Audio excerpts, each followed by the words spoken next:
Olá, alunos do 7º ano, sejam bem-vindos a mais uma aula de língua portuguesa. Eu sou o professor Rodrigo Ribeiro, ministrante desse componente. Vamos ver o que teremos então na nossa aula de número 22, olha só. Como objeto de conhecimento, estratégias de produção, planejamento de textos argumentativos e apreciativos. Detalhamento, planejamento de textos argumentativos e apreciativos, seleção de fato, assunto, objeto cultural a ser tratado, elaboração de esquema do texto, elementos estruturais e características do gênero, certo? Então vamos à nossa aula.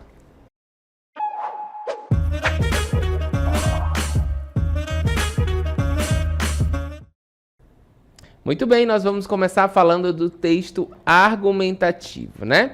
Então, o que seria o texto argumentativo, professor? Um texto argumentativo, ele busca transmitir um ponto de vista sobre um tema, em particular, a intenção de persuadir o receptor. Então, olha só, o que é um texto argumentativo? Eu tenho um ponto de vista, certo? E a partir desse ponto de vista, eu tenho aí alguns elementos que vão me ajudar a persuadir aquela pessoa que está lendo, né, ou ouvindo ali aquele texto, tá? Então, o texto argumentativo, ele serve para isso, para transmitir esse ponto de vista sobre um tema aí particular, qualquer tema, na intenção de persuadir alguém, certo? Agora vamos ver o texto apreciativo.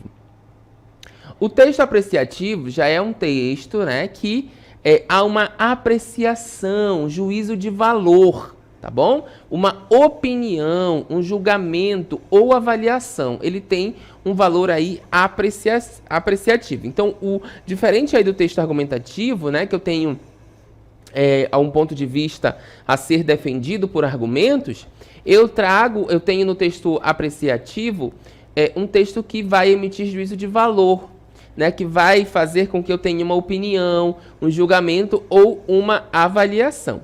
Vamos ver então alguns exemplos, né, sobre esses tipos de texto. Exemplos de textos argumentativos, certo? Então, olha só. Discurso político é um tipo de texto argumentativo. Por quê, professor? Os discursos políticos, eles tentam convencer os eleitores de um ponto de vista ligado à situação econômica, social ou política do país e apelam tanto a argumentos racionais como a elementos emocionais. Então, vamos aqui atentar a essa informação que nós temos do texto político, né, do discurso político, que é um texto argumentativo. Esses discursos políticos que vão trazer argumentos aí, observem essa palavra, convencer, né? Esse texto, esse discurso político, ele procura convencer os eleitores de quê? De um ponto de vista, acabei de falar para vocês, né? De um ponto de vista ligado ao quê? O que um político aí, ele trabalha em cima de quê? De economia, né? De situação social ou política de um país, de uma cidade, enfim. E aí, a partir desse poder de convencimento que o político tem, o que ele vai fazer? Ele vai usar argumentos racionais, né? Ou seja, vai trazer argumentos racionais para convencer o eleitor de que ele merece o seu voto. Por quê? Porque o ponto de vista dele, ligado à economia, a situação econômica, a situação social, a situação política, é um ponto de vista legal, né? Um ponto de vista bacana, que vai fazer com que ele realmente ajude aí as pessoas em todos esses âmbitos. E aí ele vai trazer esses argumentos racionais e também argumentos emocionais, né? Que vão pegar aí na ferida das pessoas, né? Que a gente diz aí na linguagem coloquial, metaforicamente, né? Vai pegar aí na ferida das pessoas, certo? Muito bem. Continuando, então, nós temos aí dentro, né, ainda desses textos, a recomendação gastronômica, certo? Muito bem, vamos dar uma olhadinha na recomendação gastronômica. Muito bem, os jornalistas, então, aí, né, de recomendação gastronômica, eles dedicam-se a avaliar avaliar, promover ou criticar restaurantes com base em sua experiência e conhecimento. Isso mesmo. Então, alguns jornalistas gastronômicos, eles vão a esses restaurantes, né? E aí o intuito deles é o quê? É avaliar, né? Para promover aí esses eventos gastronômicos. E como é que eles fazem isso? Olha só. Eles argumentam, né? Eles põem aí os motivos e tentam convencer os leitores sobre se o restaurante é bom ou ruim como um local. Então, olha só. Esse texto aqui, né? Que é o no caso de eventos gastronômicos, de recomendação gastronômica, esses jornalistas, né? Jornalistas gastronômicos, eles vão fazer o quê? Eles vão lá no restaurante, né? E vão avaliar, vão promover, né? Ou, de repente, criticar os restaurantes, né? Com base em quê, professor? Com base nas experiências, né? Nas experiências e conhecimentos que esses jornalistas têm, tá bom? Para isso, para que eles façam essa avaliação, para que eles tenham aí então, né, que eles promovam essa crítica, eles precisam de quê? De argumentos, né? E vão expor então aí os motivos que vão tratar de convencer os leitores sobre se esse restaurante é bom ou ruim. Então, a partir aí dos argumentos que eles vão apresentar, né, eles podem promover o restaurante, convencer o leitor a ir naquele restaurante, né, ou de repente a comida é péssima, não vá. E aí, a partir disso, o leitor vai ter esse entendimento se o restaurante é bom ou ruim, né, como o local. Então, tem jornalistas que têm essa função também dentro aí, produzem esses textos, dentro dos textos argumentativos. Certo, pessoal?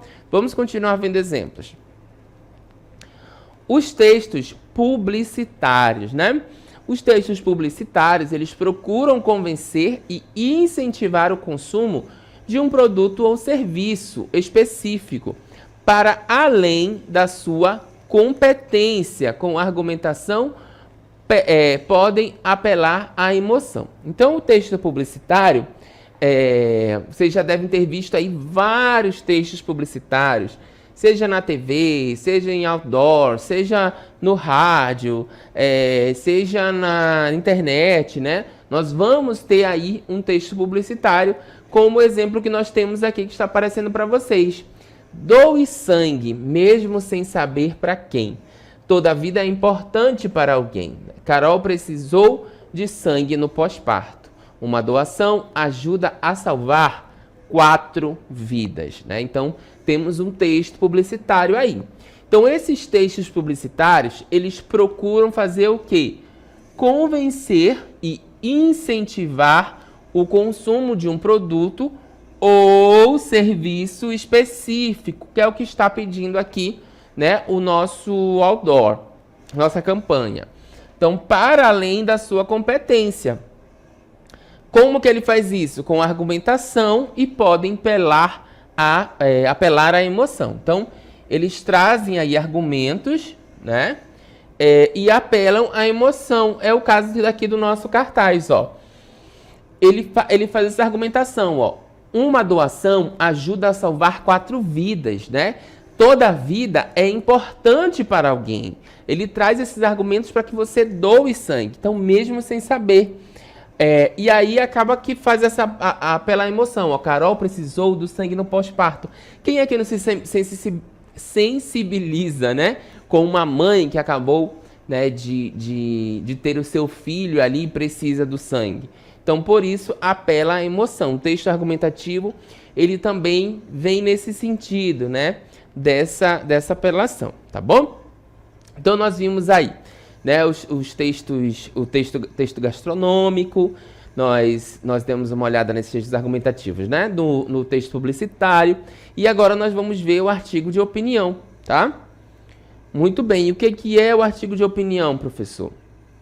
O artigo de opinião, ele procura convencer o leitor de sua visão sobre uma temática pontual através de diversos argumentos relatados, tá? Então, o artigo de opinião, né? O que seria aí o artigo de opinião? Ele traz esse poder também de convencimento, né, aos leitores, a quem vai estar fazendo a leitura aí desse texto, de sua visão, tá? Então, é a visão de quem, ó? Os artigos de opinião, eles procuram convencer os leitores de sua visão sobre uma temática pontual. Então, eu faço a leitura de um artigo de opinião, né? Vou grifar de outra cor aqui para vocês.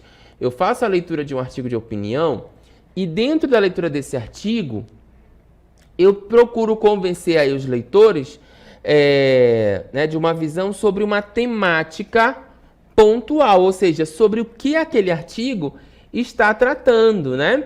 Sobre o que aquele artigo está tratando. Qual a temática que ele traz ali? Por isso que é uma temática pontual, algo direcionado, tá? Através de diversos argumentos ou relatos. Então, vai trazer aí muitos argumentos ou relatos, a partir de relatos e argumentos. Eu consigo convencer, então, aí o meu leitor da minha visão sobre aquela temática que eu estou trazendo, tá bom? E, geralmente, há também algum tipo de chamada à ação. Eles são publicados na imprensa diariamente e assinados pelo seu autor, tá? Então, vocês vão ver aí comumente os artigos de opinião sendo publicados, né? E publicados diariamente na imprensa e assinados. Lá vai estar a assinatura de quem escreveu, no caso, aquele artigo, tá bom? Ainda, né, falando desses textos argumentativos, nós temos as nossas resenhas, né? Inclusive, vocês já viram aí em outras aulas essas resenhas. Então, nós temos a resenha, os tipos de resenha, né? Resenha resumo. O que seria, então, essa resenha resumo, professor? É um texto escrito utilizado para resumir o conteúdo de um livro, de um documento, uma obra artística, né? Então, eu vou resumir o conteúdo aí desse material, eu vou ter uma resenha resumo. Ou seja, aborda as ideias principais em uma quantidade reduzida de palavras sem a emissão de opinião, tá? Então, a resenha resumo é apenas eu vou fazer o quê? Eu vou escrever um texto, tá? Resumindo um conteúdo de um livro, de um documento ou de uma obra artística, trazendo as ideias principais, abordando as ideias principais numa quantidade menor de palavras, tá? Uma quantidade reduzida de palavras, sem omitir a minha opinião, apenas fazendo uma resenha resumo, tá? Apenas resumindo aí então o meu texto. Entendido?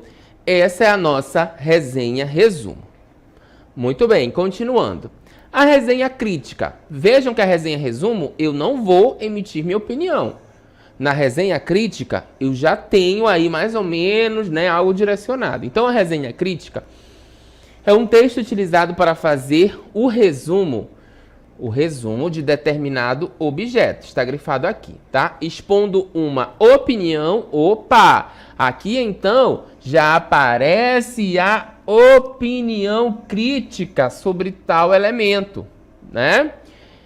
É, portanto, um texto de informação e de opinião. Então, a resenha crítica, diferente da resenha resumo, que eu só vou resumir ali as palavras, eu já vou ter uma opinião crítica, né?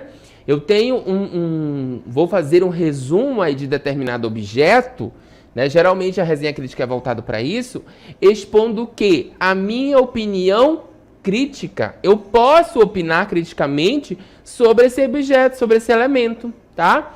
É, portanto, um texto de informação e de opinião.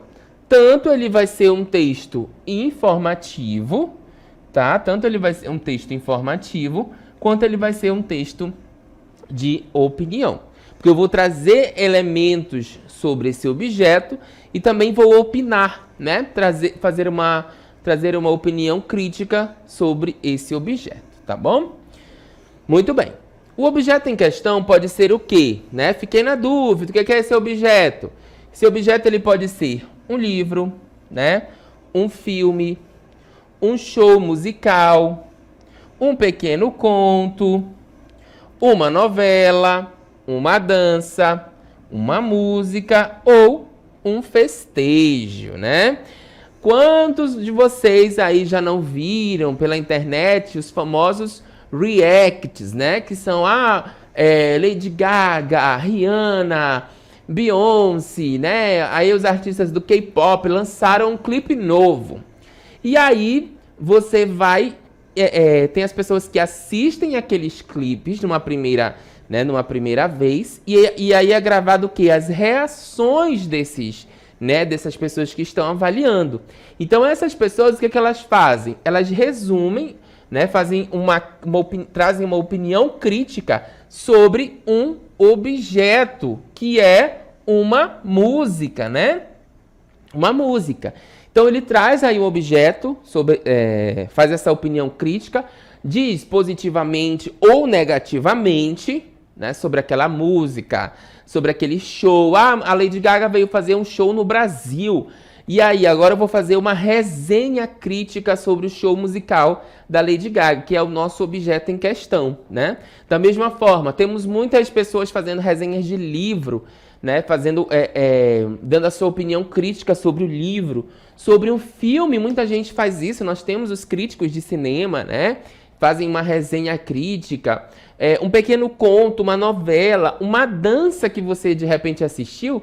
Você pode também estar emitindo aí, né? Expondo uma opinião crítica sobre esse objeto, sobre essa dança, né? Ou um festejo, enfim.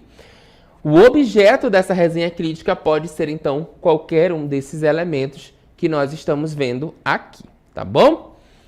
Nós temos aqui uma resenha, né? Que se vocês tiverem curiosidade, é só acessar aí o celular para o nosso QR Code que está aparecendo na tela, sobre a novela Pantanal, né? Que já tem um tempinho aí que foi ao ar. Então, Pantanal faz estreia com qualidades inegáveis, mas tem grande desafio pela frente. Lembram que eu falei para vocês que a resenha crítica ela é sobre um objeto? Pois é, que pode ser uma novela, que nesse caso aqui foi sobre o Pantanal. Então, nós temos uma resenha crítica sobre o Pantanal, sobre esse objeto que é uma novela, tá bom? Então, nós podemos fazer essa resenha crítica de qualquer elemento que nós vamos ter aí. De um livro, de uma dança, de uma música, nesse caso, da novela Pantanal, tá? Agora nós vamos ver um vídeo de uma resenha sobre um evento que acontece, né, na época de carnaval aqui na cidade de Manaus, e aí daqui a pouquinho a gente conversa melhor sobre ele. Uma bica de alegria vintage e moderna. Tradicionalmente antecedendo a semana do carnaval, a banda independente de confraria do Armando, Bica, realiza um momento único e muito carnavalesco para os manauaras. A Bica foi fundada em 1987 por um grupo de amigos frequentadores do Bar do Armando, na rua 10 de Julho, no centro da cidade de Manaus, e se destacou por ser uma das primeiras bandas que deu início à tradição do carnaval de rua na capital amazonense. Sempre irreverente, o evento mistura marchinhas com músicas da atualidade e imensos bonecos ao estilo de Olinda. Tal mistura atrai milhares de pessoas de todas as idades à rua, ao lado do Teatro Amazonas, que dá um toque todo especial à festividade. É possível se divertir ao som de clássicos como Mamãe Eu Quero, de 1937, de músicas virais como Que Tiro Foi Esse?, de 2018, além de rir e refletir com as sátiras da marchinha, tema da festa, que geralmente critica o cenário político e comportamentos sociais com muita irreverência. Em 2015, por exemplo, a banda cantou sobre o misterioso caso de aves, periquitos típicos da cidade de Manaus, que foram encontradas mortas em grande número numa importante avenida da cidade, denunciando assim a problemática convivência entre a civilização e a natureza, com prejuízo para esta última. Também nesse ano, cenas da minissérie Dois Irmãos foram filmadas durante o dia da festa, tendo a participação do famoso ator Cauã Raymond, atuando como personagem Omar, o que causou bastante alvoroço e atraiu um número maior de brincantes. Apesar de tirar nota 10 no quesito alegria, a banda possui um quesito que acaba manchando todo o colorido e beleza da cidade. Após a festa, a rua fica cheia de lixo. Latinhas de cerveja e restos de fantasias poluem todo o belo visual daquela parte do centro histórico. É preciso que os foliões tomem consciência de que é necessário manter a cidade limpa depois da festa. Não custa nada jogar o lixo no seu lugar de direito, a lixeira. Quem sabe o zelo pela limpeza da cidade não poderia se tornar um tema para a festa da bica e assim fazer os brincantes tomarem consciência de seu papel com a limpeza dos espaços públicos em dias de festa.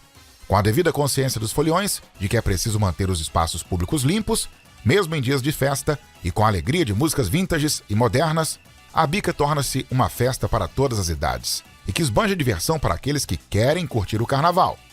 Vale muito a pena conhecer. Autor Denilson Saturnino. Muito bem, então nós tivemos aí uma resenha crítica, né, da banda da bica, que é um festejo que nós temos na cidade. Lembram lá que pode ser qualquer elemento, aqueles elementos que eu falei para vocês, aqueles objetos?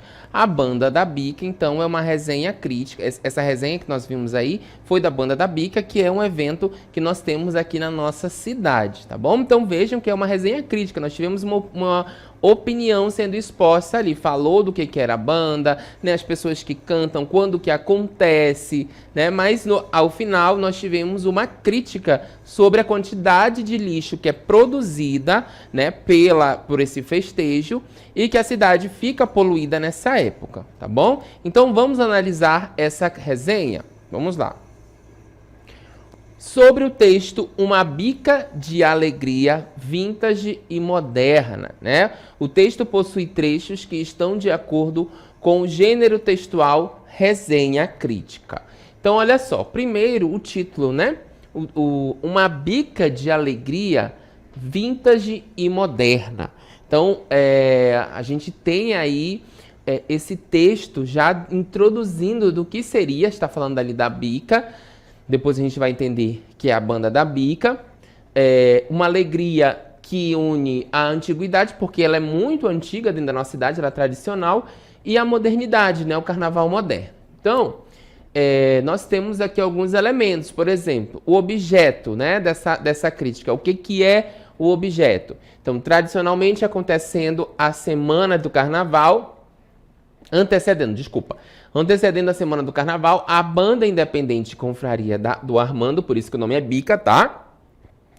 Bica porque banda independente, né? Banda independente e Confraria do Armando. Realiza um momento único e muito carnavalesco para os manauaras, tá? Ainda, né, continuando, está falando então da banda da Bica, e aí em 2015, por exemplo, a banda cantou sobre o misterioso caso das aves, periquitos típicos da cidade de Manaus, que foram encontradas mortas em grande número numa importante avenida da cidade, denunciando assim a problemática convivência entre civilização e a natureza. Então, o objeto também daí da nossa resenha crítica é o que? São os temas, né, que são tratados. Quando ele diz cantou, é porque tem uma temática e a marchinha, né, que eles trazem aí é conforme essa temática, que no caso foi o misterioso caso das aves, né, dos periquitos que foram encontradas mortas, tá? Então esse é o objeto aí da nossa resenha. A opinião, apesar de tirar nota 10 no quesito alegria, a banda possui um quesito que acaba manchando, fazendo referência então, manchando todo o colorido e beleza da cidade. Está falando de quê? Do lixo, né? Após a festa, a rua fica cheia de lixo. Então vejam que nós temos o nosso objeto e depois desse objeto a gente tem o quê? A opinião que foi emitida aí, né? Então, apesar de tirar nota 10 no quesito alegria, a banda possui um quesito que acaba manchando então todo o colorido e beleza da cidade, que é o lixo, tá bom? Nós temos, enquanto estrutura do texto, o título, né? Uma bica de alegria vintage e moderna, foi o que nós vimos. Esse texto, então, ele possui esse título. né? Uma bica ali, que no caso é a banda do Armando, né? Que une, então, essa tradição aí do vintage e do moderno. A resenha crítica, ela traz essa introdução que contextualiza o objeto resenhado, no caso aí, a festa, né? Realizada pela banda da Bica. Então, ele está contextualizando a introdução. O texto começa fazendo uma contextualização do objeto resenhado, né? Que é aí, no caso, essa festa. Como desenvolvimento do texto, então, vai trazer o tema da marchinha de anos anteriores, a presença de um ator global, né? Fala lá do Cauã Raymond nas gravações de uma série, as músicas antigas e atuais, e nós temos também uma crítica positiva e uma crítica negativa, né? Nós temos duas críticas dentro aí dessa resenha crítica, que foram trazidas dentro desse desenvolvimento, né? Uma positiva e uma negativa. A positiva aí por conta dessa união do antigo e do moderno. E aí nós temos também a questão do lixo, né? Que é uma crítica negativa também que se faz à banda. E por último, a conclusão: reclamações para que os brincantes aproveitem a festa e mantenham limpa a cidade, né? Então, mantenham limpa a cidade, certo? É a conclusão que se tem aí da nossa resenha crítica. Quem escreve, então, né? Outros aspectos a observar em relação ao gênero textual resenha crítica. Então, quem escreve, né, essa resenha crítica? Jornalistas e críticos literários, geralmente são as pessoas que publicam as resenhas. Você, aluno, também pode escrever uma resenha, né? Então, a gente são jornalistas, são críticos literários, mas nada impede que você, aluno, também pode escrever uma resenha, assim como eu também. E para quem que se escreve essa resenha? Um público-alvo, para pessoas que querem ter um conhecimento prévio do objeto resenhado, no caso, um filme, um livro, uma festa, uma exposição. Então, vem uma pessoa de fora, e aí de repente, eu não conheço a banda da Bica, né? Eu quero, no carnaval que vem, quero conhecer. Ele pode fazer a leitura desse texto e saber um pouco mais sobre essa resenha, e também vai perceber a questão, né, do lixo. Professor, então ele não vai, porque ele vai entender que depois da festa fica suja. Não, ele vai ter a mentalidade de que ele não pode também, né, estar jogando lixo aí, contribuindo então com a sujeira na cidade, tá bom? A linguagem desse texto, né, ela pode ser técnica ou simples, muito ou menos formal. Você pode ir intercalando aí uma linguagem formal, uma linguagem menos formal. Depende de onde o texto irá aparecer e quem irá ler. Se for, né, para adolescentes, né, para crianças, eu preciso ter uma linguagem mais tranquila para que tenha um entendimento melhor. Se for um nível acadêmico mais elevado, aí eu preciso ter, né, uma linguagem mais técnica para que tenha esse entendimento. E a circulação do texto é onde será publicado. Onde que esse texto vai ser publicado? Numa página no Instagram, né, nas redes sociais, numa revista, num site. A gente precisa ter também aí essa ideia de onde esse texto ele vai circular. Certo, pessoal? Muito bem. Então agora nós vamos ver como que nós podemos planejar então uma resenha crítica, né? Vamos dar uma olhadinha. Muito bem, primeiro nós precisamos definir o objeto a ser resenhado. Primeira coisa, eu vou resenhar sobre, né, você vai escolher esse objeto. Então eu vou resenhar sobre um festejo que tem na minha cidade. Seria interessante. Um livro, um filme, uma dança, né, uma música. Fica a critério de vocês, tá bom? E aí depois pesquisar informações sobre o objeto a ser resenhado. Eu já defini o meu objeto e vou pesquisar aí, então, informações sobre esse objeto. Então, pesquisar informações permite conhecer alguns elementos sobre o objeto resenhado. Além disso, ajuda a escrever um parágrafo de introdução. A partir do momento que eu tenho ali conhecimento sobre o objeto, eu posso já escrever, então, esse meu parágrafo de introdução e desenvolver o meu texto aí, a minha resenha crítica. Certo, pessoal? Temos também observar o objeto a ser resenhado, né, depois aí depois de escolhê-lo, né? Depois de ler sobre. Então, a partir da própria observação, você pode identificar os pontos que considera positivos e negativos. Isso permitirá realizar o desenvolvimento do texto. Depois disso, definir o público-alvo e suporte. Quem irá ler o texto, né? Onde esse texto irá circular? Então, a partir disso, você também vai definir a sua linguagem, né? Então, para tal, considere o público-alvo e o suporte. A partir disso, desse público-alvo e desse suporte, você vai ver a linguagem que você vai utilizar dentro do seu texto, certo? Muito bem, pessoal. Então é isso. Espero que vocês tenham gostado da nossa aula. Eu vou ficando por aqui e a gente volta numa próxima oportunidade. Até lá. Tchau, tchau.